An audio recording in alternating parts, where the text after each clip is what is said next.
بارے میں علامہ اقبال نے لکھا، یوں تو سید بھی ہو، مرزا بھی ہو، افغان بھی ہو، تم سبھی کو تو بتاؤ تو مسلمان بھی ہو، پھر کبھی ہے کہیں اور کہیں جاتے ہیں، کیا زمانے میں پنپنے کی یہی باتیں ہیں؟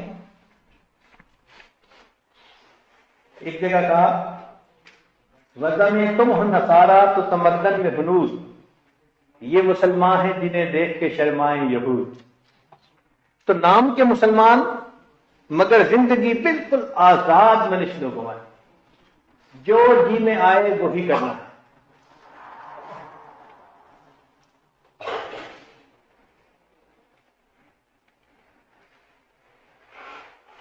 چنانچہ اگر نماز بھی پڑھتے ہیں تو دل میں اللہ کی محبت کا جذبہ نہیں ہوتا، حقیقت خرافات میں کھو گئی، یہ امت روایات میں کھو گئی، لبھاتا ہے دل کو بیان خطیب، مگر لذت شوق سے بے نصیب۔ وہ صوفی کے تھا خدمت حق میں مرد، محبت میں یکتا امانت میں فرد، عجم کے خیالات میں کھو گیا، وہ سالک مقامات میں کھو گیا۔ بجھی عشق کی آگ اندھیر ہے، مسلمان نہیں راکھ کا ڈھیر ہے۔ ہم آج راکھ کا ڈھیر بنے ہوئے ہیں، وہ حرارت نہیں ہے دل میں اللہ کی محبت کی جو ہمیں رات کے آخری پہر میں جگا دے اور اللہ کے سامنے اپنا دامن پھیلانے پہ تیار ہے۔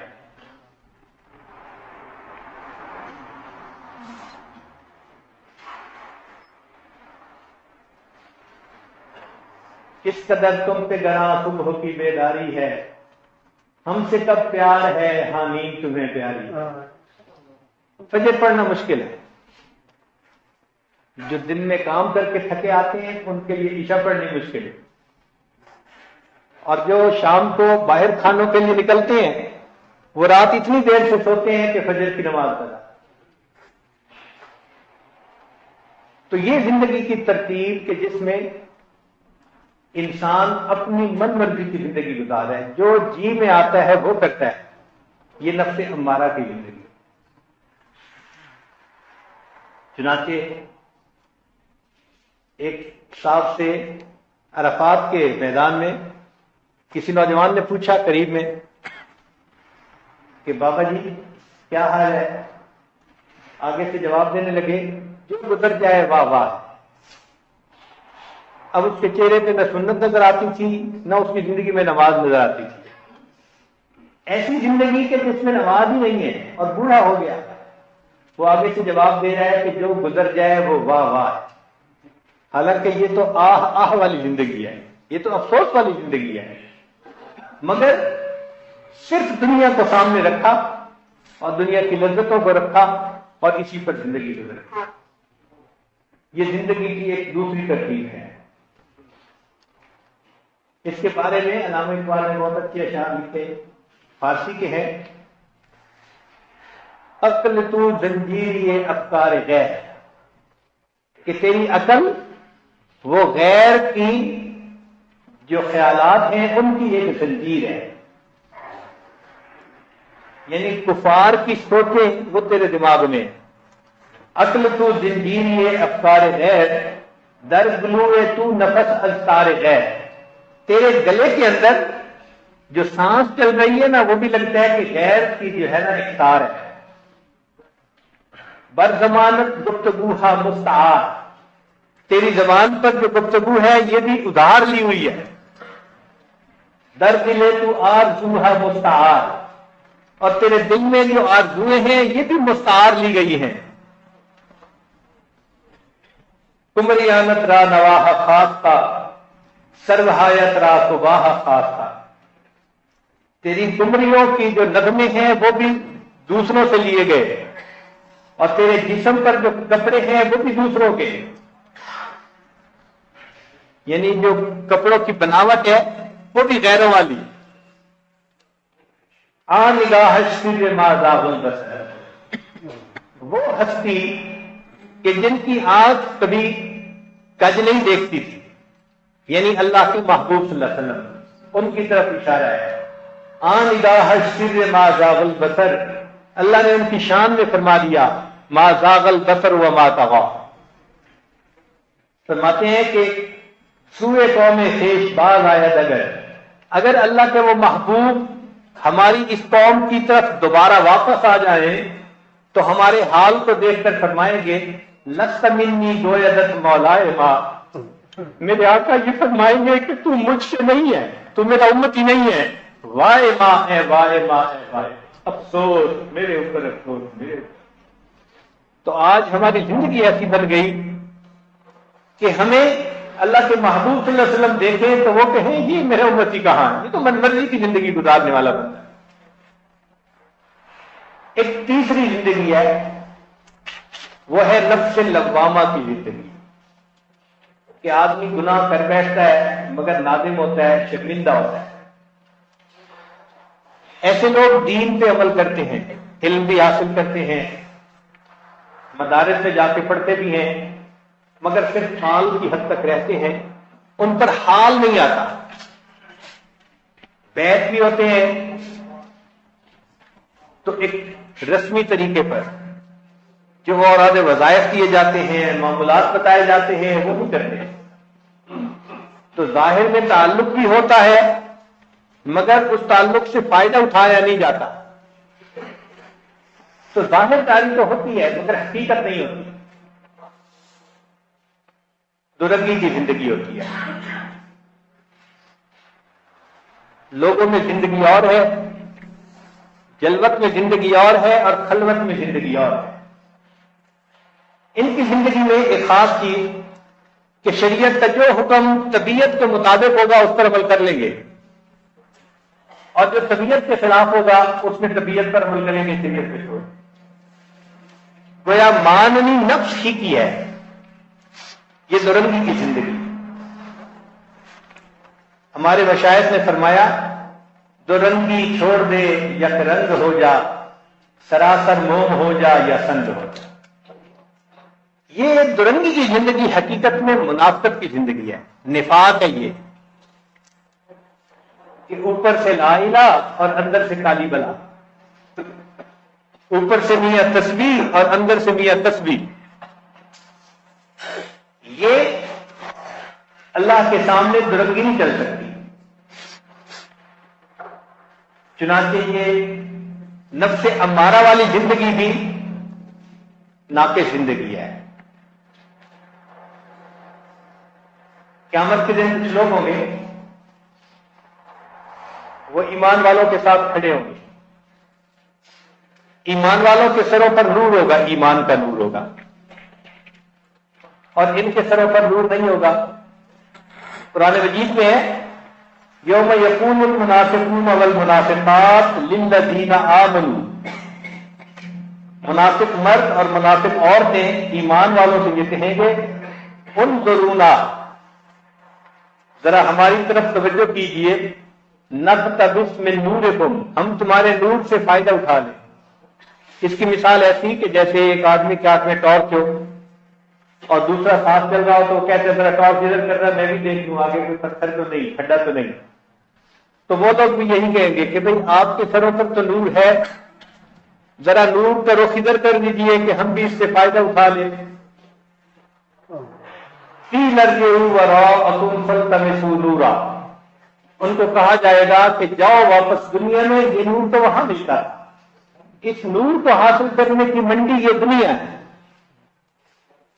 اب اس نور کو حاصل کرنے کے لیے آج ہم یہاں موجود ہیں،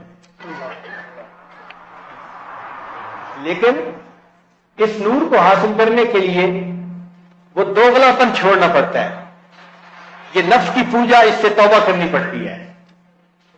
جب تک درنگی رہے گی نور نہیں آئے گا، نفس آڑ بن جاتا ہے۔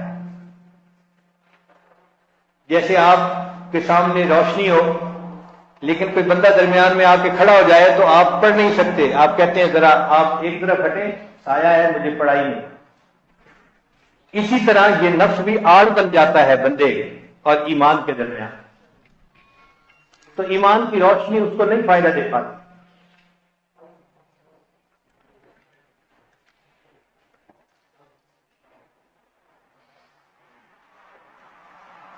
تو جب منافقین کہیں گے کہ ہماری طرف روشنی کرو تو ایک درمیان میں اللہ تعالیٰ دیوار بنا دیں گے، ایک پردہ درمیان میں ڈال دیں گے.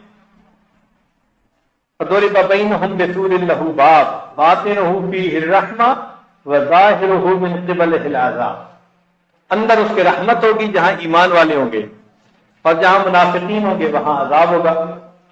ینادونہم، اب یہ منافق پکاریں گے، الم نکم معکم، کیا ہم تمہارے ساتھ نہیں تھے؟ کیونکہ زندگی تو اکٹھی گزاری ہوگی نا، ایک ہی ڈھب پر، ایک ہی جگہ پر، لیکن ایک دل سے سچا ہوگا اور 100% گناہوں سے بچتا ہوگا، اور دوسرے کے اندر ظاہر داری ہوگی، دکھاوے کی زندگی ہوگی. تو اکٹھے رہے ہوں گے تو وہ کہیں گے الم نکم معکم قالوا بلا، ایمان والے جواب دیں گے کہ بات ٹھیک ہے، ولکنکم فتنتم انفسکم، لیکن تمہارے نفوس نے تمہیں فتنے میں ڈال دیا، وتربصتم، اور تم انتظار میں لگے رہے، ہاں میں نیک بن جاؤں گا، یہ گناہ میں چھوڑ دوں گا، ہاں میں یہ بھی چھوڑ دوں گا، میں نماز بھی پڑھنی شروع کر دوں گا، انتظار میں لگے رہے. وارتبتم، اور تمہیں شک ہی رہا، وغرتکم الامانی، اور تمہاری امیدوں نے، خواہشات نے تمہیں دھوکے میں ڈال دیا. حتی جاء امر اللہ، حتی کہ موت آ گئی. وغرکم باللہ الغرور، فالیوم لا یؤخذ منکم فدیۃ، آج کے دن تم سے کوئی فدیہ قبول نہیں کیا جائے گا کہ کچھ پیمنٹ کر دو اور تمہیں چھٹی دے دی جائے، ایسا نہیں ہوگا. ولا من الذین کفروا، اور نہ ہی کافروں سے فدیہ قبول کیا جائے گا. گویا انجام کے اعتبار سے منافقوں کا انجام وہی ہوگا جو کافروں کا ہو رہا ہے، نہ ان سے فدیہ قبول نہ ان سے فدیہ قبول. یہ مولاکم وبئس المصیر مأواکم النار، تمہارا ٹھکانہ آگ ہے اور یہ کتنا برا ٹھکانہ ہے. تو ان لوگوں کو جہنم میں ڈال دیا جائے گا. اب یہ منافقت کی بات بتانے کے بعد اللہ رب العزت فرماتے ہیں الم جعل للذین آمنوا ان تخشع قلوبهم لذکر اللہ وما نزل من الحق، کیا ایمان والوں کے لیے وقت نہیں آیا کہ ان کے دل اللہ کے خوف سے ڈر جائے؟ گویا ایمان والوں کو یہ بات سمجھائی جا رہی ہے کہ دیکھو جو منافقانہ زندگی گزاریں گے ان کا یہ حال ہوگا اور جہنم میں جائیں گے. اور پھر آخر پہ اللہ سمجھا رہے ہیں کہ ایمان والوں کے لیے وقت نہیں آیا کہ ان کے دل اللہ کے خوف سے ڈر جائے. اب اس آیت کو ہم اپنے من میں ذرا جھانک کر دیکھیں کہ ہمارا کیا حال ہے. ایسے لگتا ہے جیسے 100% یہ آیت ہمارے اوپر منطبق ہوتی ہے.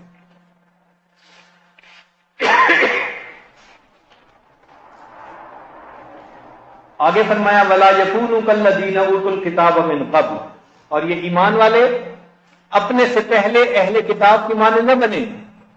فطال علیہم الامد، ان پر ایک طویل مدت غفلت کی گزر گئی. فقست قلوبہم، ان کے دلوں کو سخت کر دیا گیا. تو اگر ہم ایک لمبی مدت اللہ سے غافل رہیں گے تو اللہ تعالیٰ دلوں کو سخت کر دیں گے، دل کو تالا لگا دیں گے. اسی تالے کو کھلوانے کے لیے اور دلوں کی سختی کو دور کرنے کے لیے ہم سفر کر کے یہاں بیٹھے ہیں. آج کی ہماری یہ محفل ہمیں ایک فیصلہ کرنا ہے کہ کب تک ہم یہ منافقانہ زندگی گزاریں گے، دورنگی کی زندگی گزاریں گے. کب وہ وقت آئے گا ہم اس آیت پر عمل کریں گے جو رب کریم نے فرمایا الم جعل للذین آمنوا، کیا ایمان والوں کے لیے وقت نہیں آیا. تو آج ہم اپنے آپ کو مخاطب کر کے دیکھیں کہ کیا ہمارے لیے وقت نہیں آیا کہ ہم سچی توبہ کر کے صاف ستھری پاکیزہ زندگی گزارنے والے بن جائیں. اور یہ ذہن میں رکھیے آج گناہوں سے ہم بچتے ہیں کہ کسی کو پتہ نہ چلے، پتہ چل گیا لوگ کیا کہیں گے. اللہ کے لیے گناہوں سے بچنا یہ بہت کم ہے اور اسی کا نام منافقت ہے.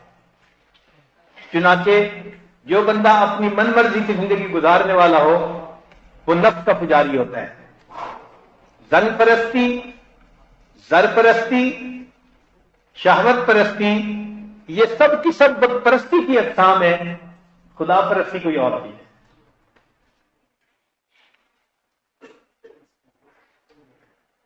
اسی لیے اس کائنات میں اللہ رب العزت کے بعد جس بت کی سب سے زیادہ پوجا کی گئی ہے اس بت کا نام نفس ہے۔ انسانیت نے اتنی پوجا کسی کی نہیں کی جتنی اپنے نفس کی ہے۔ وہ کرنا ہے جو نفس، جو جی میں آئے، جو دل میں آئے۔ تو نفس کے پجاری، اس لیے جو ایسا بندہ ہوگا کہ نفس کی پوجا کرنے والا ہوگا، اس کی اللہ تعالیٰ نیکیوں کو بھی ضائع فرما دیں گے قیامت کے۔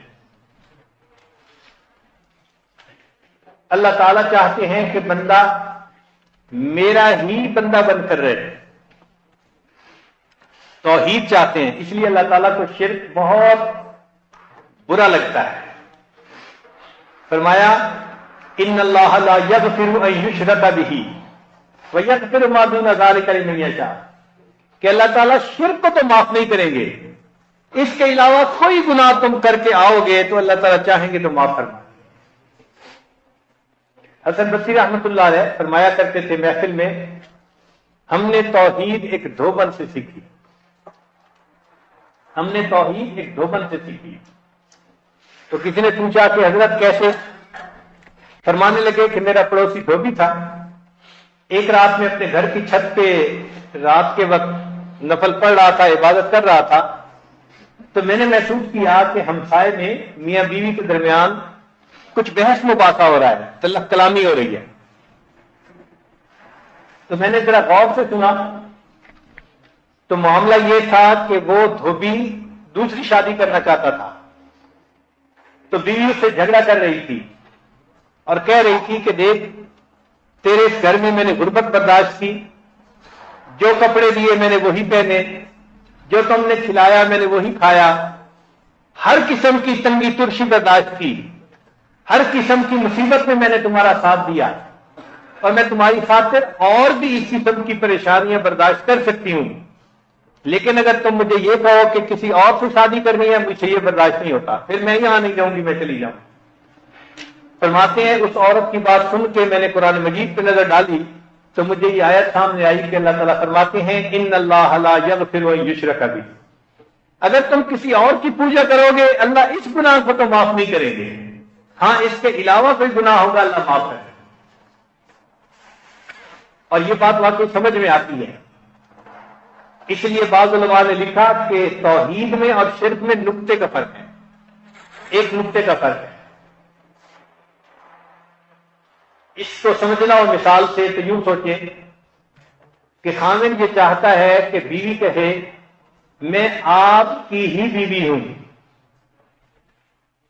میں آپ کی ہی بیوی ہوں، اور اگر وہ کہہ دے میں آپ کی بھی بیوی ہوں تو یہ برداشت ہوگا؟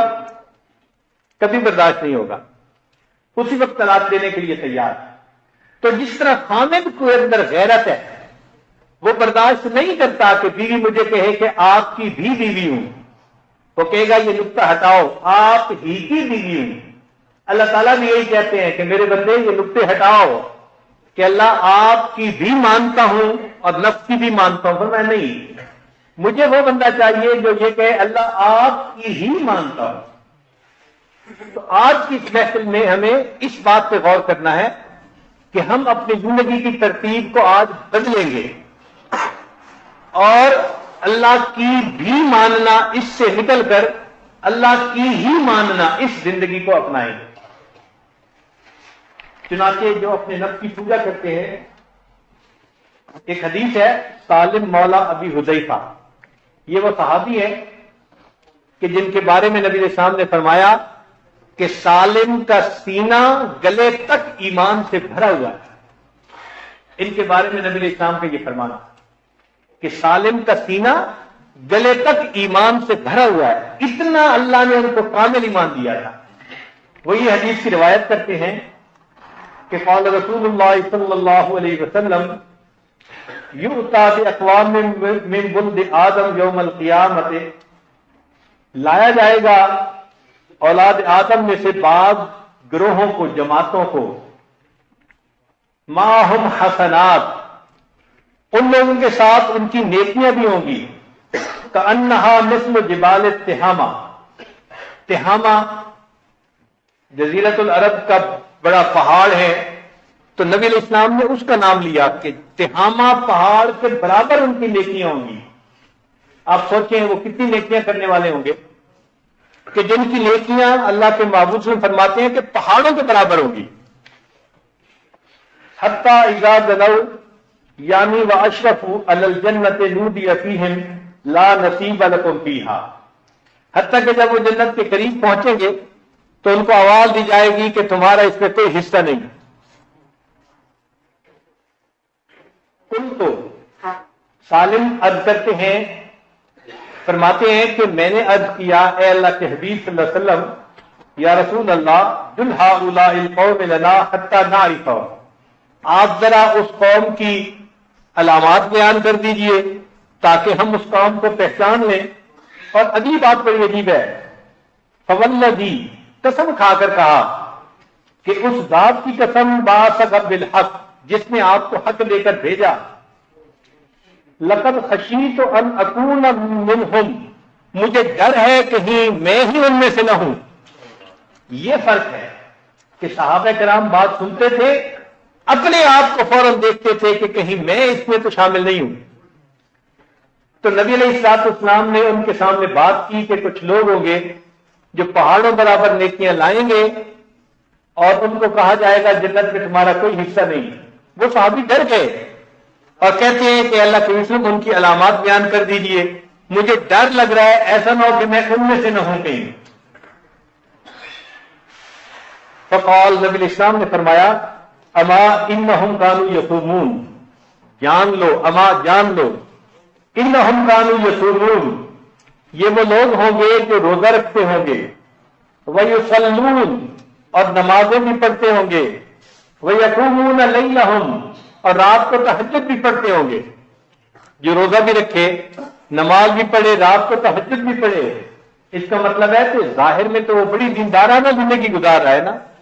تو گویا یہ بات اسی طبقے کی ہو رہی ہے جو دیندار طبقہ آج کل کہلاتا ہے، چاہے مدارس میں ہیں، چاہے خانقاہوں میں ہیں، چاہے دین کی محنت کے راستے میں نکلنے والے ہیں، جن کو عام لوگ سمجھتے ہیں کہ جی یہ دین کی محنت کرنے والے لوگ ہیں.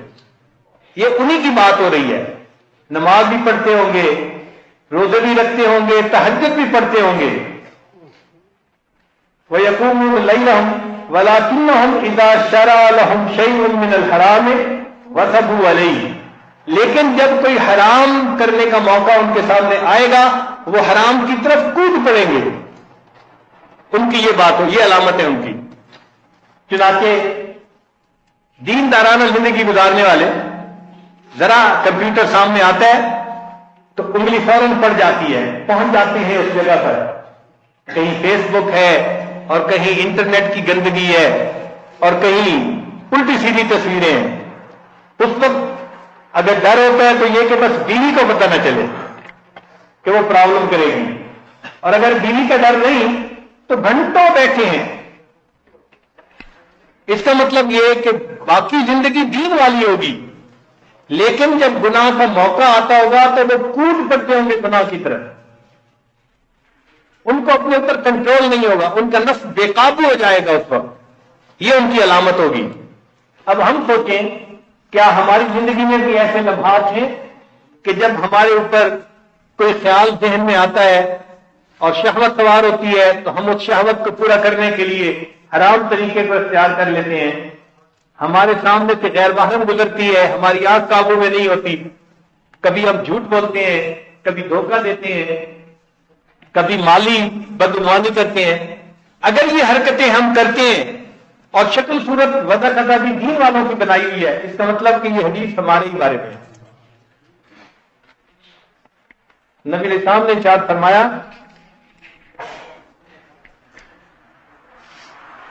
کہ ایسے لوگ فَأَحْبَطَ اللَّهُ عَزَّ وَجَلَّ أَعْمَالَهُمْ، پہاڑوں برابر جو ان کے نیک اعمال ہوں گے اللہ تعالیٰ ان کے کیے ہوئے ان تمام نیکیوں کے عملوں کو ضائع فرما دیں، ٹھوکر لگا دیں گے، مجھے ان کی کوئی ضرورت نہیں، لے جاؤ.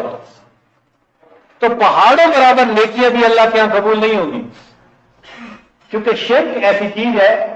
اللہ تعالیٰ فرماتے ہیں لئن اشرکت لیحبطن عملک، اگر آپ شرک کریں گے آپ کے بھی عملوں کو ضائع کر دیا جائے گا. تو یہ نفس کی پوجا اللہ کے ساتھ شرک ہے، اور اگر ہم اس سے مرتکب ہوتے ہیں تو ہماری نیکیاں اللہ کے ہاں بے بدل ہیں، کوئی حقیقت نہیں۔ یہ تو بہت خطرے والی بات ہے نا۔ اس حدیث مبارکہ کو پڑھ کے قرآن مجید کا وہ قصہ یاد آتا ہے۔ اللہ تعالیٰ فرماتے ہیں ایک عورت تھی کلتی نقدت غزلها من بعد قوت انکاسا، وہ دھاگے جو ہے نا وہ بناتی تھی اور بعد میں اخیر پہ اپنے دھاگے کو خود ہی توڑ دیتی تھی۔ ہمارا بھی حال وہی ہے، نیکی بھی کرتے ہیں اور پھر ایسا گناہ کر لیتے ہیں کہ کی ہوئی نیکی ہی برباد ہو گئی۔ تو ہم نے زندگی میں کیا کمایا؟ اللہ تعالیٰ چاہتے ہیں کہ میرے بندے تم ٹرانسپیرنٹ زندگی گزارو، پاکیزہ زندگی گزارو، جو من میں ہو وہی ظاہر ہو۔ کھوٹ تمہارے اندر مجھے اچھا نہیں لگتا، تو مومن کھوٹا نہیں ہوتا، کھڑا ہوتا ہے۔ ہمیں صرف تسبیح نہیں پڑھنی کہ بیٹھ کے تسبیح کے عدد پورے کر رہے ہیں اور لوگوں کی نظر میں بڑے نیک بنے ہوئے ہیں، نہیں، ہمارا معاملہ اللہ کے ساتھ ہے اور اللہ تعالیٰ دلوں کے بھید جانتے ہیں۔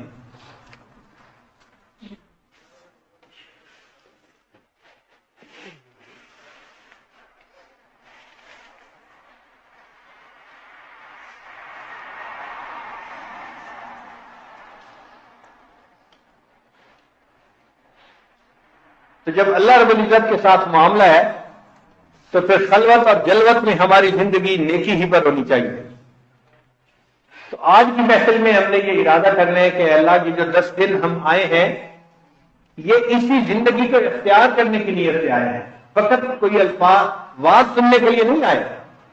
واز سنانے والے تو الحمدللہ بہت اچھے مقرر موجود ہیں اور ان کی کیسٹیں آپ کو گھر میں بیٹھے مل سکتی ہیں۔ یہاں آنے کا مقصد کچھ اور تھا کہ ہم اپنی زندگی کے ڈھنگ کو بدلیں، رخ کو بدلیں، عہد کریں کہ اللہ دل و من لے تیری بن گئی، میں نے دل سے یہ بات مان لی کہ آج کے بعد میں آپ کا بن گیا، آپ کی نافرمانی نہیں کرنی۔ تو تیسری زندگی وہ ظاہر میں دینی زندگی نظر آتی ہے مگر اندر پھر بھی کھوٹ ہوتا ہے، حقیقت وہ نہیں ہوتی جو نظر آتی ہے، لہذا یہ بھی اپنی منزل پہ نہیں پہنچ پاتے۔ ایک چوتھی زندگی ہے، وہ ہے نفس مطمئنہ والی زندگی۔ ایسے لوگ جو اپنے اوپر ایسی محنت کرتے ہیں کہ ان کے نفوس ان کو لگام مل جاتی ہے شریعت کی، اور وہ شریعت کے اوپر اس طرح عمل کرتے ہیں جیسے سدھایا ہوا جانور مالک کے پیچھے پیچھے چلتا ہے۔ قربانی کے موقع پہ ہم نے دیکھا ہے لوگ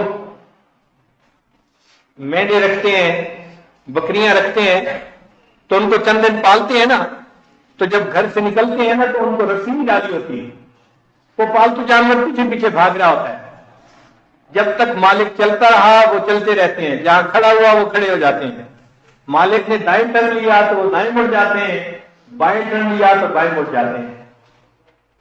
اس کو ہماری زبان میں کہتے ہیں راکھواں لیلا۔ تو سچی بات تو یہ ہے کہ مومن شریعت کے معاملے میں راکھواں لیلا ہوتا ہے، جیسے اونٹ ہوتا ہے نا سدھایا ہوا، اس لیے تو قرآن مجید نے فرمایا کہ کیا افلا ينظرون الى الابل کیف خلقت، کیا یہ نہیں دیکھتے کہ اونٹ کو کیسے پیدا کیا گیا؟ اونٹ کی قد و قامت کو دیکھیں، طاقت کو دیکھیں۔ ایک 3 سال کے بچے کے ہاتھ میں اس کی مہار پکڑا دینا تو اونٹ اس کے پیچھے پیچھے چلنا شروع کر دے گا، حالانکہ طاقت اتنی ہے کہ اگر 1 لاکھ مارے تو جوان آدمی کی موت آ جائے، اس کی طاقت ہوتی ہے، لیکن کیونکہ وہ مالک کا فرما بردار ہوتا ہے اس لیے 3 سال کے بچے کے پیچھے چلنا شروع کر دیتا ہے، جہاں بٹھاؤ بیٹھ جاتا ہے، کھڑا کرو کھڑا ہو جاتا ہے، جتنا بوجھ ڈال دو اتنا بوجھ اٹھا لیتا ہے۔ تو اگر ایک جانور اپنے مالک کا اتنا وفادار ہو سکتا ہے، کیا ہم انسان ہو کر اللہ رب العزت کے فرما بردار نہیں ہو سکتے؟ تو یہ جو چوتھی زندگی ہے یہ ہے نفس مطمئنہ والی زندگی، ایسا نفس جس کو شریعت کی لگام پڑ گئی اور اب وہ شریعت کے اوپر بندہ بے ساختگی کے ساتھ عمل کرتا ہے، ایسے جیسے سدایا ہوا جانور چل رہا ہوتا ہے مالک کے پیچھے، یہ بندہ شریعت کے پیچھے اس طرح چل رہا ہوتا ہے۔ یہ ہے اصل زندگی، اس کو کہتے ہیں مقام احسان کی زندگی۔ حدیث جبرائیل میں جیسے فرمایا ان تعبد اللہ کأنک تراہ فإن لم تکن تراہ فإنہ یراک۔ یہ وہ لوگ ہیں جن کے ایمان مضبوط ہوتے ہیں، اور اس مضبوط ایمان کی وجہ سے وہ پھر گناہ کے قریب بھی نہیں جاتے۔ ان کا مضبوط ایمان ان کو گناہوں سے بچا لیتا ہے۔ صحابہ کرام کے اندر یہ ایمان بہت مضبوط تھا۔ علماء نے لکھا ہے وَيُقَالُ الْإِيمَانُ كَسَفِينَةِ نوح، ایمان نوح علیہ السلام کی کشتی کی مانند ہے۔ من رکبہا نجا، جو اس پر سوار ہو گیا وہ نجات پا گیا، ومن تخلف عنہا ہلکا، اور جو پیچھے رہ گیا وہ ہلاک ہو گیا۔ اور یہ بھی فرمایا گیا الایمان کا خاتم سلیمان، کہ ایمان سلیمان علیہ السلام کی انگوٹھی کی مثال ہے۔ العز ما وجود ہی، اس کے وجود کے ساتھ عزت تھی، والذل ما فقد ہی، اور اس کے نہ ہونے کے ساتھ ذلت تھی۔ تو ایمان ہے تو عزت ہے، ایمان نہیں تو ذلت ہے۔ اور یہ بھی فرمایا گیا الایمان کا عصا موسیٰ، کہ ایمان کی مثال موسیٰ علیہ السلام کے عصا کی مانند ہے۔ تلقف عصی السحرۃ، انہوں نے جو رسیاں پھینکی تھی نا تو موسیٰ علیہ السلام کے عصا نے اژدہا بن کے ان رسیوں کو کھا لیا تھا۔ حبالہم وعصیہم، ان کو کھا لیا تھا۔ ایمان بھی اسی طرح ہے، وکذالک الایمان تمحق عنہ الشبہات، کہ جب ایمان مضبوط ہوتا ہے تو سب شبہات ختم ہو جاتے ہیں۔ اللہ تعالیٰ دل میں شرح صدر عطا فرماتے ہیں۔ اور یہ بھی فرمایا الایمان کالماء الطہور، ایمان پاکیزہ پانی کی طرح ہے۔ یطہر ما قبلہ وما بعدہ ولا ینبت حتی یتغیر، وہ پاک کر دیتا ہے دوسری چیز کو، نجس چیز کو بھی، اور اس وقت تک وہ ناپاک نہیں ہوتا جب تک کہ اس کا رنگ اور بو اس میں تغیر نہیں آتا۔ ایمان بھی اسی طرح، جب تک ایمان میں تغیر نہیں آئے گا تو یہ ایمان بھی بندے کے گناہوں کو پاک کر دیتا ہے۔ اور بعض مشائخ نے فرمایا الایمان کالحرم، حرم کے مانند ہے۔ اللہ تعالیٰ فرماتے ہیں من دخلہ کان آمنا، جو حرم میں داخل ہو گیا وہ امن پا گیا۔ تو جو ایمان میں داخل ہو گیا وہ امن پا گیا اللہ کی ناراضگی سے، اللہ کے عذاب سے۔ یہ مضبوط ایمان ہمیں حاصل کرنا ہے، اور اس کے لیے ہمیں یہ محنت کرنی ہے کہ اللہ رب العزت ہمیں دیکھتے ہیں، ہماری ہر بات کو سنتے ہیں اور جانتے ہیں۔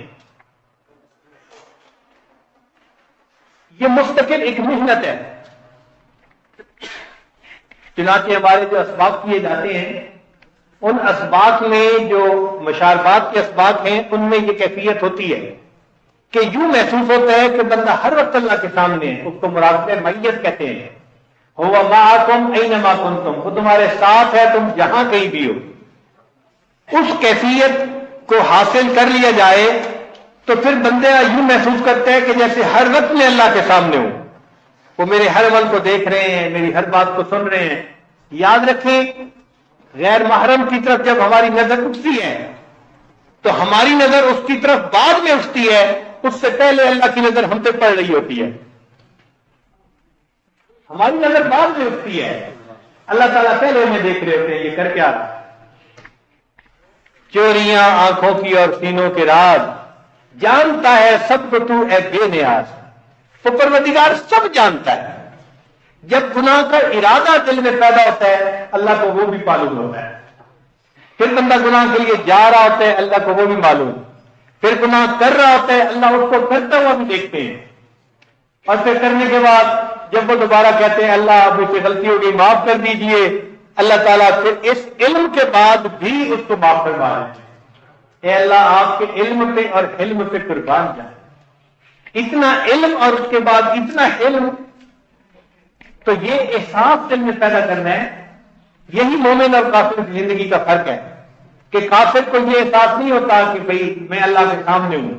مومن کو ہر وقت احساس ہوتا ہے اللہ مجھے دیکھتے ہیں، میں کوئی کام ایسا نہیں کر سکتا جو اللہ تعالیٰ کی ناراضگی کا سبب بنے. چنانچہ یہ جو کیفیت ہے نا احسان، یہ اصل میں عظیم وهو العلم بان اللہ یعلم ویسمع ویرا. یہ ایک ایسی کیفیت دل میں آ جاتی ہے کہ بندہ ہر وقت یہ محسوس کرتا ہے اللہ مجھے دیکھتا ہے، اللہ جانتا ہے اور میری ہر بات کو سنتا ہے. اس کے بہت سارے فوائد بھی ہیں. یہ جو احسانی کیفیت ہے نا، اس کے حاصل ہونے کے بہت سارے فوائد بھی ہیں. سب سے پہلی بات کہ جب یہ کیفیت ہو تو انسان کے دل میں اللہ تعالیٰ کی ایک عظمت اور ہیبت آ جاتی ہے. یہ بڑی نعمت ہے کہ اللہ کی ایک ہیبت ہو بندے کے دل میں. پھر وہ عظمت اور ہیبت انسان کو گناہوں سے بچا دیتی ہے. اور اس عظمت اور ہیبت کی وجہ سے انسان کے اندر حیا آ جاتا ہے. نبی اسلام نے ارشاد فرمایا الحیاء شعبۃ من الایمان، حیا ایمان کا شعبہ ہے. اور فرمایا کہ اذا لم تستحی اعمل ما شئت، جب تجھ سے حیا رخصت ہو جائے پھر جو چاہے مرضی کرتا پھر. تو حیا بڑی نعمت ہے اور مقام احسان کی کیفیت سے بندے کو حیا نصیب ہو جاتا ہے. وہ پھر اللہ سے حیا کرتا ہے.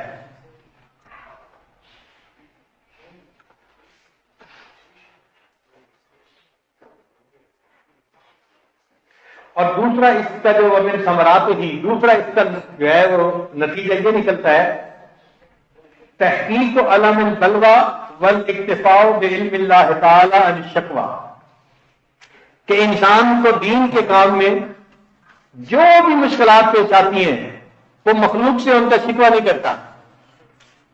وہ بس اللہ کے لیے اس تکلیف کو برداشت کرتا ہے اور سمجھتا ہے کہ اللہ کو معلوم ہے. لہذا دین کے کاموں میں جو مشقتیں آتی ہیں اس پر اس کے لیے صبر آسان ہوتا ہے. جیسے امام احمد بن حنبل رحمۃ اللہ علیہ، ان کو دین کی خاطر کوڑے لگائے گئے اور کتابوں میں لکھا ہے کہ ایسے کوڑے تھے ہاتھی کو لگاتے تو ہاتھی بھی بلبلا اٹھتا. ایسے کوڑے لگائے گئے ان کے جو چمڑی تھی نا کمر کی وہ الگ ہو گئی تھی، اتنا ان کو مارا گیا، مگر ان کی زبان سے کوئی بے صبری کا لفظ نہیں نکلا. کیوں؟ وہ جانتے تھے کہ میں اللہ کے لیے کر رہا ہوں اور اللہ مجھے دیکھتے ہیں. اس لیے اللہ رب العزت نے اپنے پیارے حبیب صلی اللہ علیہ وسلم کو فرمایا فاصبر لحکم ربک فانک باعیننا، آپ اپنے رب کے لیے صبر کیجئے، آپ اپنے رب کی آنکھوں کے سامنے. کتنی تسلی ہوتی ہے دین والوں کو اس آیت کو پڑھ کے. اللہ رب العزت فرماتے ہیں کہ آپ اللہ کے لیے صبر کیجئے، آپ اللہ کے سامنے، اللہ آپ کو دیکھتے ہیں. فإنک بأعیننا، سبحان اللہ.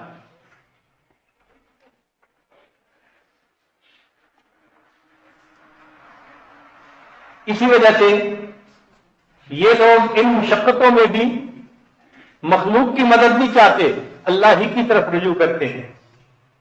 اس لیے سیدنا ابراہیم علیہ السلام پر جب مشقت آئی کہ ان کو نمرود نے آگ میں ڈالا، تو جب ان کو جھولے میں ڈال کے آگ کی طرف پھینکا گیا اور وہ ہوا میں تھے، اس وقت جبرائیل علیہ السلام نے اللہ رب العزت سے فریاد کی کہ اللہ میرے ذمہ ہے کہ میں ایمان والوں کی اور آپ کے انبیاء کی دنیا میں مدد کرتا ہوں. تو آپ کے خلیل کو اس وقت آگ میں ڈالا جا رہا ہے، اگر آپ کی اجازت ہو تو میں آپ کے خلیل کی مدد کروں. تو رب کریم نے اجازت دے دی. تو جبرائیل علیہ السلام حضرت ابراہیم علیہ السلام کے پاس آئے اور فرمایا اللہ کا حاجہ کیا آپ کو میری ضرورت ہے؟ What can I do for you? Can I help you? یہ الفاظ کا مفہوم ہے، میں آپ کی مدد کر سکتا ہوں؟ تو اس کے جواب میں ابراہیم خلیل اللہ نے عجیب بات کہی، فرمایا حسبی من سؤالی علمہ بحال، کہ جب یہ علم ہے نا مجھے کہ اللہ جانتے ہیں میں کس حال میں ہوں، اس علم کی وجہ سے اب میں کسی اور سے سوال نہیں کرتا۔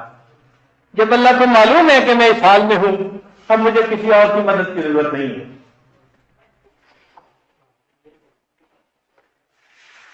اس لیے ایسا بندہ جس کی احسانی کیفیت ہو، اس کے ساتھ اللہ کی مدد ہوتی ہے۔ اللہ تعالیٰ نے حضرت موسیٰ علیہ السلام اور ہارون علیہ السلام کو بھیجا فرعون کی طرف، تو حضرت موسیٰ علیہ السلام اس وقت گھبرا رہے تھے کہ فرعون کی اتنی بڑی اسٹیبلش حکومت ہے، ہم 2 بندے جائیں گے تو پتہ نہیں ہمارے ساتھ کیا معاملہ کرے گا۔ یہ ایک طبعی سی چیز ہے، خوف کا آنا۔ اللہ تعالیٰ فرماتے ہیں کہ فَاذْهَبَا، تثنیہ کا صیغہ، دونوں کو مخاطب کر کے کہا آپ دونوں جائیے، اِنَّنِي مَعَكُمَا، میں تم دونوں کے ساتھ ہوں، اسمع و ارا، میں سنتا بھی ہوں میں دیکھتا بھی ہوں۔ جو فرعون بات کرے گا میں اس کو سنوں گا، جو وہ معاملہ کرے گا میں اس کو دیکھوں گا۔ اے میرے پیارے موسیٰ علیہ السلام، جب میں تمہارے ساتھ ہوں تو آپ کو کس بات کی گھبراہٹ ہے؟ تو جس بندے کو اللہ تعالیٰ یہ احسان کی کیفیت عطا فرما دیتے ہیں، پھر اس کو اللہ رب العزت کے ساتھ ایسی محبت ہوتی ہے کہ وہ غیر کی طرف نگاہ بھی اٹھا کے نہیں دیکھتا، اللہ ہی پر اس کی کامل نظریں رہتی ہیں۔ اس لیے رب کریم نے ابراہیم علیہ السلام کے بارے میں فرمایا وَإِبْرَاهِيمَ الَّذِي وَفَّى، اور ابراہیم کتنا وفادار، ثابت کر دیا کہ بس مالک آپ کا ہوں، آپ کے سوا میں کسی طرف نظر نہیں اٹھا کے دیکھنا چاہتا۔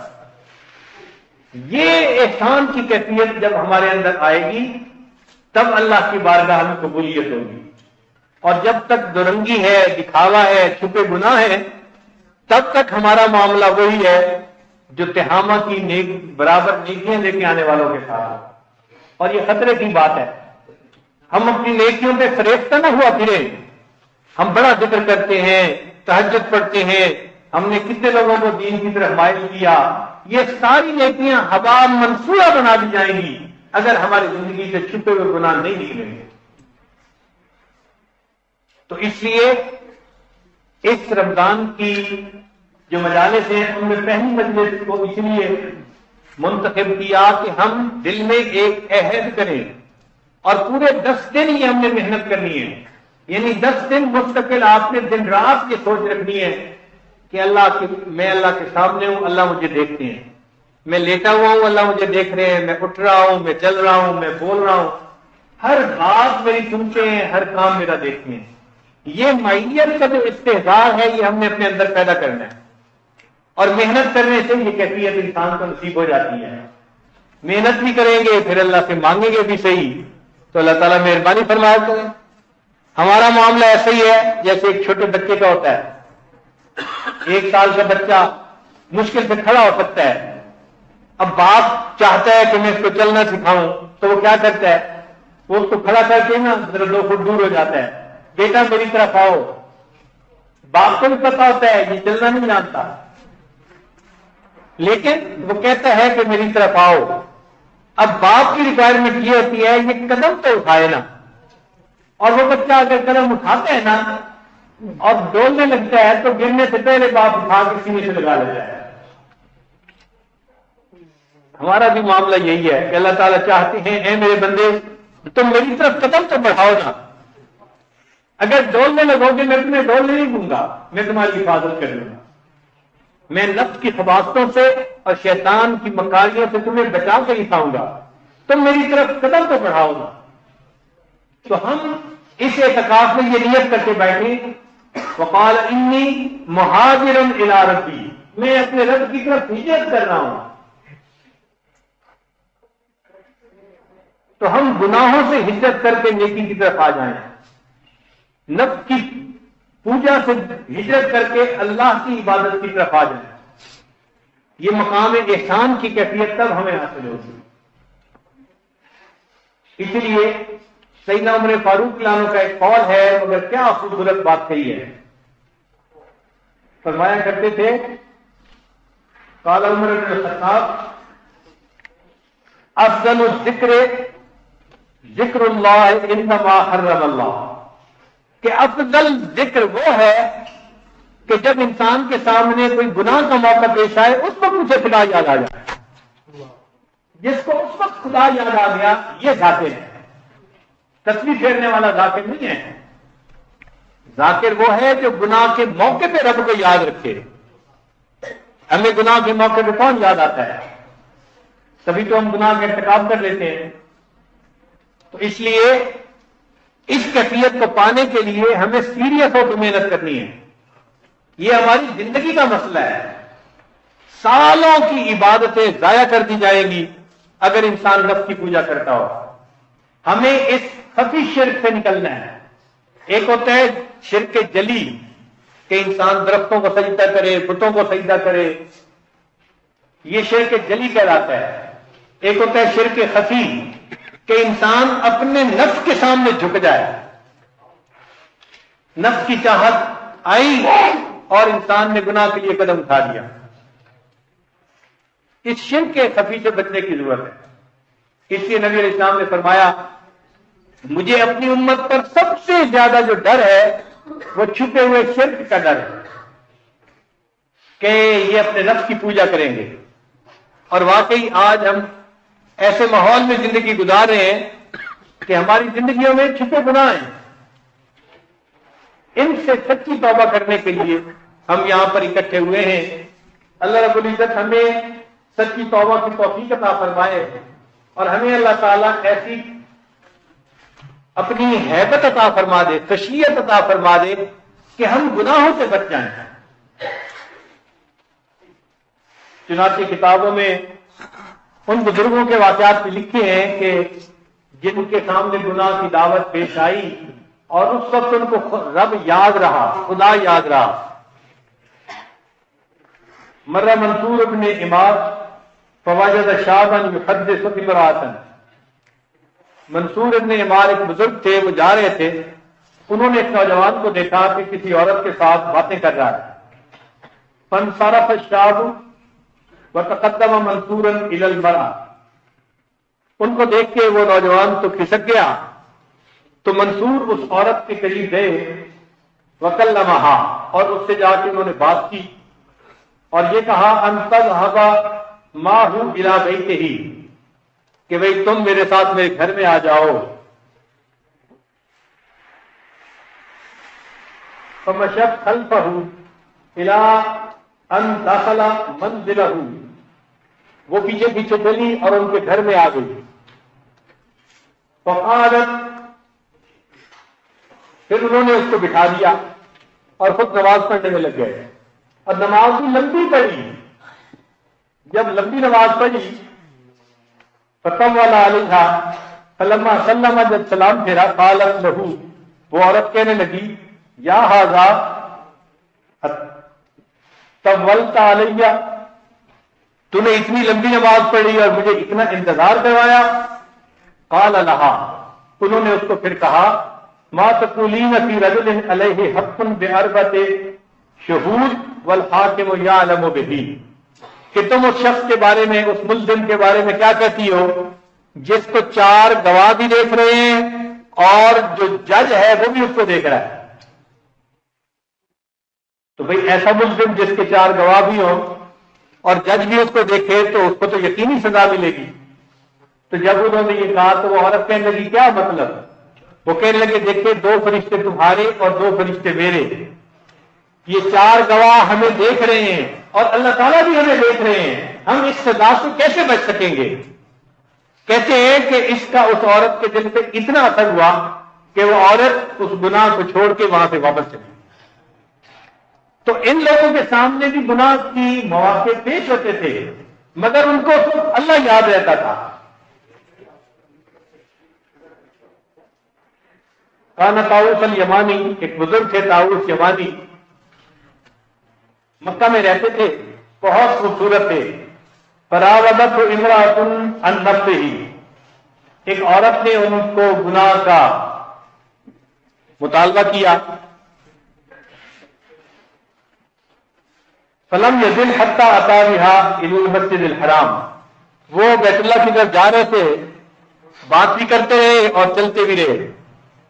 جب حرم شریف آ گیا تو کہنے لگے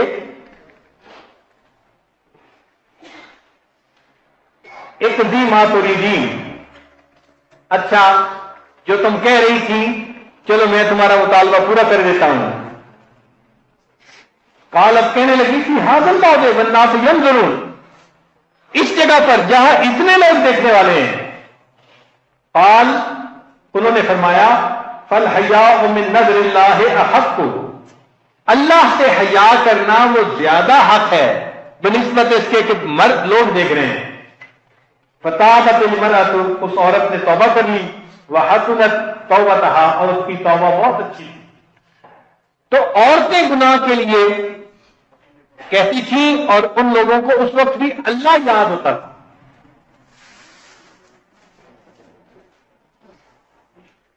اسی لیے ایک عورت نے نوجوان کو پیغام بھیجا، فَإِن شِئْتَ زُرْتُكَ، اگر تو چاہے تو میں تمہارے پاس آ جاؤں گی، وَإِن شِئْتَ سَهَلْتُ لَكَ تَأْتِينِي، اور اگر تو چاہے تو میں اپنے گھر آنے کے راستے ہموار کر دوں گی، موقع بنا دوں گی، تو آرام سے میرے پاس میرے گھر میں آ جا۔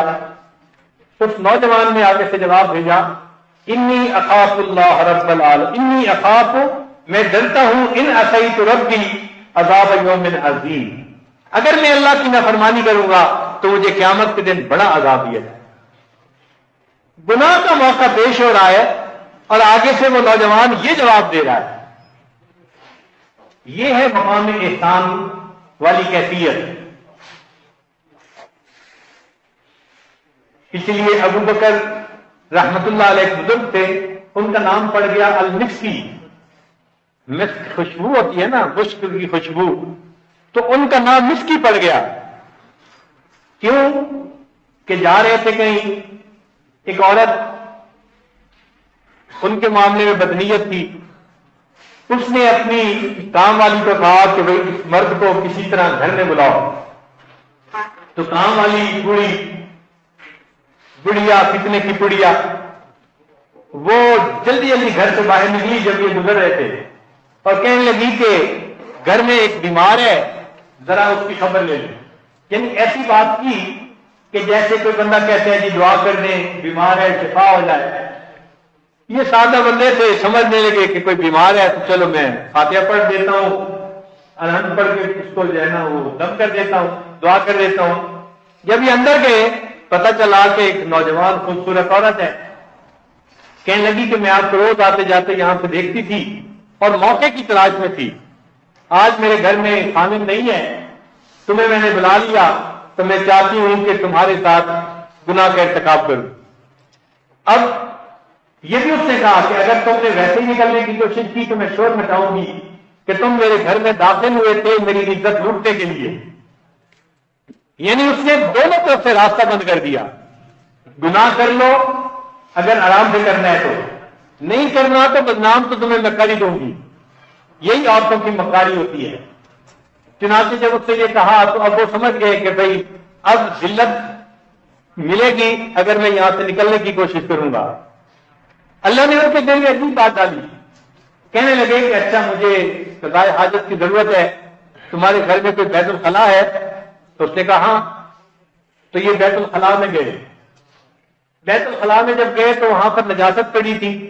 آج کل تو دوسری طرح کے ٹوائلٹ ہے نا کہ جہاں ہر چیز گم ہو جاتی ہے، اس زمانے کے بیت الخلاء ایسے تھے کہ جو نجاست تھی وہ پڑی ہوتی تھی اور اس کو صاف کیا جاتا تھا۔ تو وہاں نجاست پڑی تھی، انہوں نے تھوڑی سی نجاست لے کے نا اپنے جسم پہ لگا لی، کپڑے پہ لگا لی۔ اب جب باہر نکلے تو ان کے جسم سے بدبو آ رہی تھی۔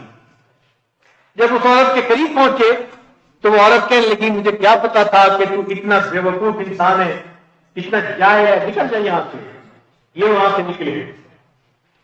اب جب نکل گئے تو پھر انہوں نے جلدی سے جا کے غسل کیا، کپڑے دھوئے، مگر عجیب بات کہ جہاں جا کے بیٹھتے لوگ ان سے پوچھتے خوشبو کیسی لگائی ہے؟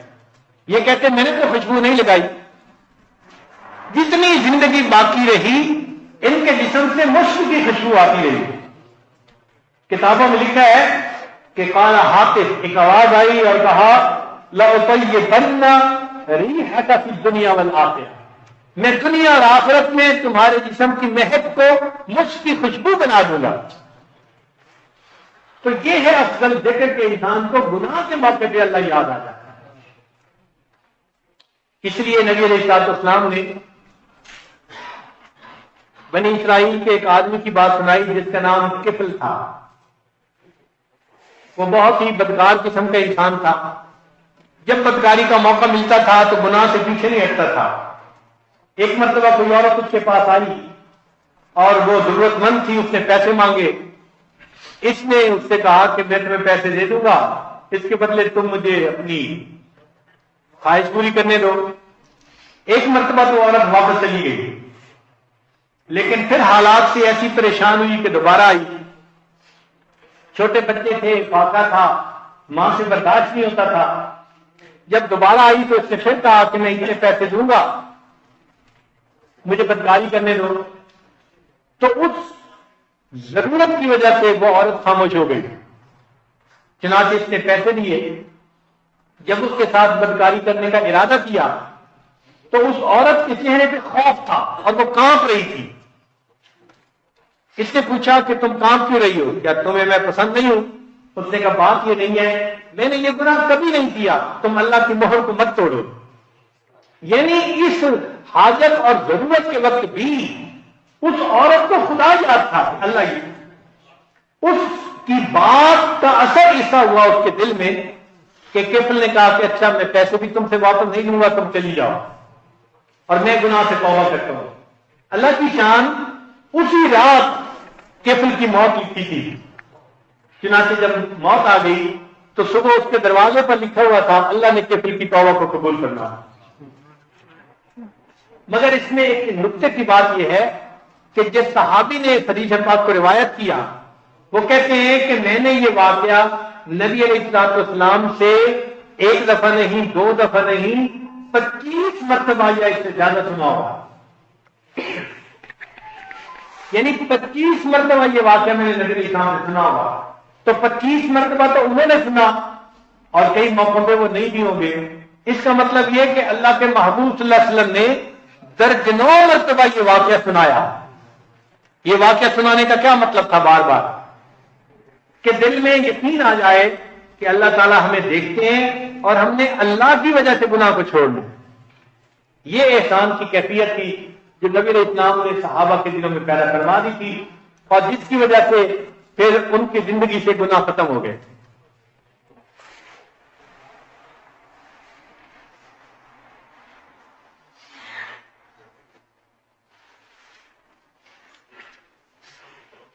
ایک آدمی نے ایک عورت کو دیکھا کہ ویرانہ ہے اور تنہائی ہے اور اندھیرا ہے،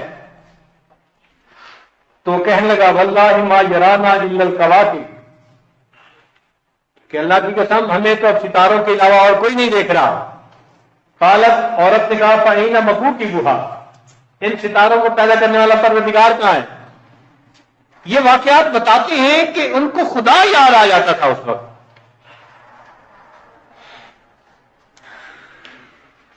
سلیمان یسار رحمۃ اللہ علیہ کو اسی طرح ایک عورت نے گناہ کی دعوت دی، انہوں نے فرمایا الیک انی لا تحرقنی ونفسک بالنار، پیچھے ہٹ جا، اپنے آپ کو اور مجھے جہنم کی آگ میں مت جلاؤ۔ تو جب انہوں نے یہ بات کی تو عورت پر حیا غالب آ گئی اور وہ واپس چلی گئی۔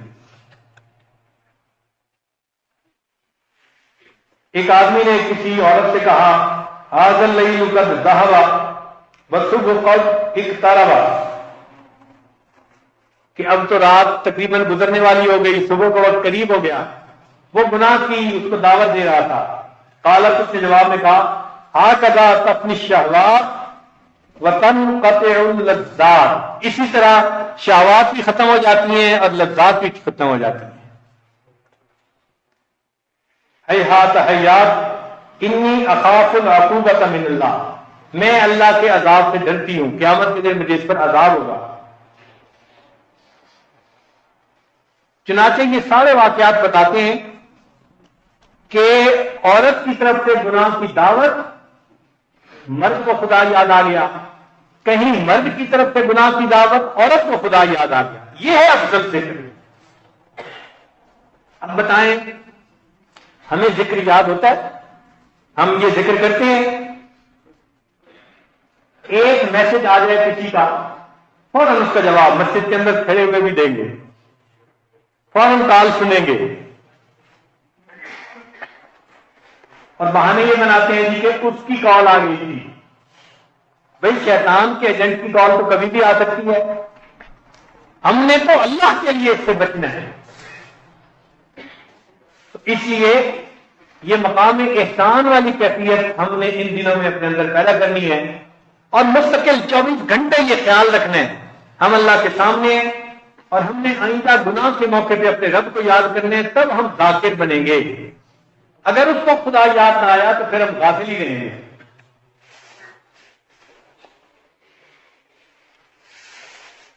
اندھیرے میں ایک مرد نے عورت کو کہا، عورت کے جسم پر ہاتھ رکھا، تو عورت نے کہا ڈر اس پروردگار سے جو اندھیرے میں بھی اسی طرح دیکھتا ہے جس طرح وہ روشنی میں دیکھتا ہے۔ ان کے دل میں ایک یقین بنا ہوا تھا، اس وجہ سے وہ گناہوں سے بچ جاتے تھے۔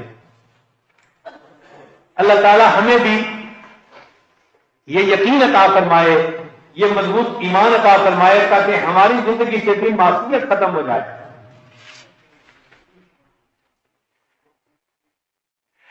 چنانچہ جو لوگ نفس مطمئنہ کو حاصل کر لیتے ہیں اور ان کی زندگی اللہ رب العزت کے حکموں کے مطابق ہو جاتی ہے، پھر ان کے اوپر اللہ تعالیٰ کی رحمتیں، برکتیں بارش کی طرح برستی ہیں۔ اللہ کی مدد اور نصرت ان کے ساتھ ہو جاتی ہے۔ اللہ تعالیٰ ایسے بندے کے اٹھے ہاتھوں کو رد نہیں فرماتے، بلکہ اس کی دعاؤں کو قبول فرما لیتے ہیں، اور اس کو اللہ تعالیٰ دنیا میں مقام تسخیر عطا فرماتے ہیں۔ مقام تسخیر کا کیا معنی؟ ہر کے عاشق شد جمال ذات را، اوس سید جملہ موجودات را۔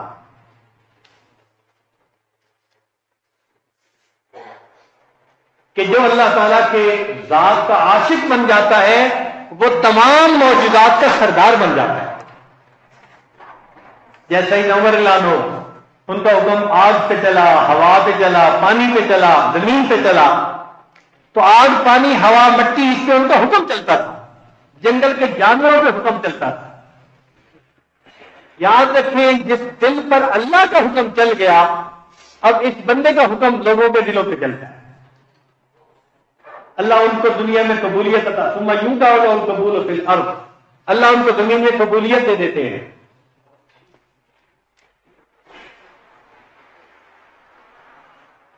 اس لیے خانقاہوں میں یہ تعلیم دی جاتی ہے کہ ہم ہر وقت یہ احساس کریں کہ اللہ ہمیں دیکھتا ہے، اور یہ اعلیٰ درجہ نہیں ہے، یہ کم درجہ ہے۔ اعلیٰ درجہ تو یہ ہے ان تعبد اللہ کانک تراہ، کہ تو اللہ کو دیکھتا ہے، مگر یہ انبیاء اور صدیقین کا درجہ ہے۔ نبی علیہ السلام تو معراج پر اللہ تعالیٰ کو دیکھا قلب کی آنکھ سے،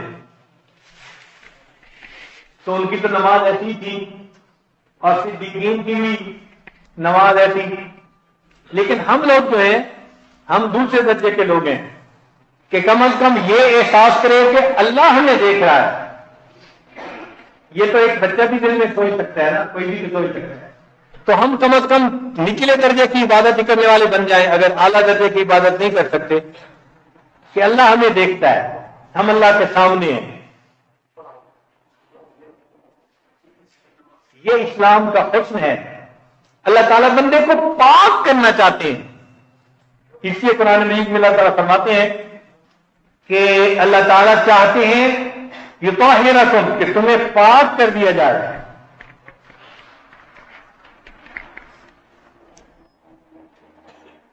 ہمارے اندر سے جو گند ہے اللہ اس کو نکالنا چاہتے ہیں، اللہ تعالیٰ ہمیں ٹرانسپیرنٹ کرنا چاہتے ہیں۔ یہ تصوف کا مقصود ہے کہ بندہ بالکل شفاف زندگی گزارنے والا بن جائے. ذہن میں رکھ لینا کہ تصوف کا مقصود نہ تو رنگ دیکھنا ہے، نہ کوئی کشف و کرامات کی طلب ہے، نہ مقدمات کا فتح ہونا، نہ دعاؤں کا قبول ہونا، نہ دشمن پہ غالب آ جانا. ان میں سے کوئی بھی تصوف کا مقصد نہیں ہے. نہ طی الارض نصیب ہونا، ہوا میں اڑنا، پانی پہ چلنا، کوئی اس میں سے مقصد نہیں ہے. تصوف کا مقصد صرف یہ ہے کہ انسان کے نفس کو ایسی لگام ڈال دی جائے کہ سدھائے ہوئے جانور کی طرح شریعت کے اوپر چلنے لگ جائے، مکروہات شرعیہ مکروہات طبعیہ بن جائے بندے کی، طبیعت بھی کراہت کرے گناہوں سے، ایسی طبیعت ہو جائے. یہ اللہ تعالیٰ کی دین ہے. اس لیے حضرت اکبر تھانوی رحمۃ اللہ سے پوچھا گیا کہ تصوف کا مقصود کیا ہے، تو فرمایا کہ انسان کے رگ رگ اور ریشے ریشے سے گناہوں کا کھوٹ نکل جائے. جس بندے کے اندر سے گناہوں کا کھوٹ نکل جاتا ہے نا، وہ اللہ کا پیارا بن جاتا ہے، اللہ کا محبوب بن جاتا ہے.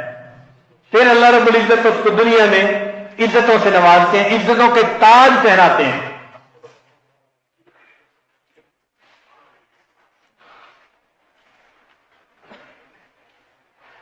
علامہ اقبال نے کیا خوبصورت شعر لکھے، سنی نہ مصر و فلسطین میں وہ اذاں میں نے، سنی نہ مصر و فلسطین میں وہ اذاں میں نے، دیا تھا جس نے پہاڑوں کو راشہ سیماب. سیماب کہتے ہیں پارے کو، پارا حرکت کرتا رہتا ہے، ٹھہرتا نہیں ایک جگہ. وہ کہتے ہیں کہ میں نے مصر میں نہ فلسطین میں وہ اذان سنی کہ جس اذان کو سن کے پہاڑ بھی پارے کی طرح کانپتے تھے. سنی نہ مصر و فلسطین میں وہ اذاں میں نے، دیا تھا جس نے پہاڑوں کو راشہ سیماب. وہ سجدہ روح زمین جس سے کانپ جاتی تھی، اسی کو آج ترستے ہیں ممبر و محراب. ممبر و محراب ان لوگوں کو دیکھنے کو ترستے ہیں جو سجدہ کرتے تھے اور زمین کانپتی تھی کہ اتنے خلوص کا سجدہ کس نے کر ڈالا. الفاظ و معانی میں تفاوت نہیں، لیکن ملا کی اذاں اور مجاہد کی اذاں اور. الفاظ تو ایک ہوتے ہیں، معنی بھی ایک ہوتے ہیں، لیکن مسجد میں اذان دینا اور بات ہے، اور کفر کے سامنے کھڑے ہو کے اذان دینا اس کا درجہ کچھ اور ہے. الفاظ و معانی میں تفاوت نہیں، لیکن ملا کی اذاں اور مجاہد کی اذاں اور. پرواز ہے دونوں کی سی ایک فضا میں، کرگس کا جہاں اور ہے شادی کا جہاں. ہم بھی ذکر و سلوک میں لگے ہوئے ہیں، لیکن کرگس کی زندگی ہے، پست پرواز ہے. اور جب ہمیں یہ مائیت والی کیفیت حاصل ہو جائے گی، پھر ہمیں اللہ تعالیٰ شاہی کا مقام عطا فرمائیں گے، پھر ہم بلند پرواز بن جائیں گے، پھر اللہ تعالیٰ مقام تفسیر عطا فرمائیں گے. شاعر نے کیا اچھا شعر کہا، تیری نگاہ سے دل سینوں میں کانپتے تھے، تیری نگاہ سے دل سینوں میں کانپتے تھے، کھویا گیا ہے تیرا جذبے کلندرانہ. تعمیر آشیاں سے میں نے یہ راز پایا، اہل جنوں کے حق میں بجلی ہے آشیانہ. اے لا الہ کے وارث باقی نہیں ہے تجھ میں، انداز محرمانہ کردار قاہرانہ. یہ بندگی خدائی وہ بندگی گدائی، یہ بندگی خدائی وہ بندگی گدائی، یا بندہ خدا بن یا بندہ زمانہ. ہم بندہ زمانہ بن کے رہیں گے تو یہ گدائی ہوگی، اور بندہ خدا بن کے رہیں گے تو یہ خدائی ہوگی. یعنی جیسے اللہ کا حکم چلتا ہے ایسے مومن کا حکم چلتا ہے. چنانچہ کیا خوبصورت شعر کہے ہیں، تیرے دریا میں طوفان کیوں نہیں ہے، خودی تیری مسلمان کیوں نہیں ہے.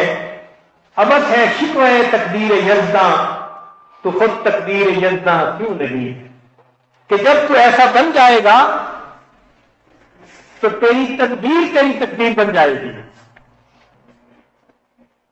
ایک جگہ عجیب اشعار کہے ہیں، عقل ہے تیری سفر عشق ہے شمشیر تیری. عقل ہے تیری سفر کہتے ہیں ڈھال کو. عقل ہے تیری سفر عشق ہے شمشیر تیری، میرے درویش خلافت ہے جہانگیر تیری، ماں سو اللہ کے لیے آگ ہے تکبیر تیری، تو مسلمان ہے تو تدبیر ہے تقدیر تیری، کہ محمد سے وفا تو نے تو ہم تیرے ہیں، یہ جہاں چیز ہے کیا لوح قلم تیرے۔ ہم اللہ کے محبوب صلی اللہ علیہ وسلم کے ساتھ وفا کریں کہ ہم ان کے امتی ہیں، کلمہ پڑھا ہے، اب ان کے احکام کے اوپر عمل کریں اور سنت کے مطابق اپنی زندگی کو بنائیں اور گناہوں کو اپنی زندگی سے چن چن کے نکالیں۔ اللہ تعالی ہمیں معصیت سے خالی زندگی عطا فرمائے۔ وآخر دعوانا ان الحمد للہ رب العالمین۔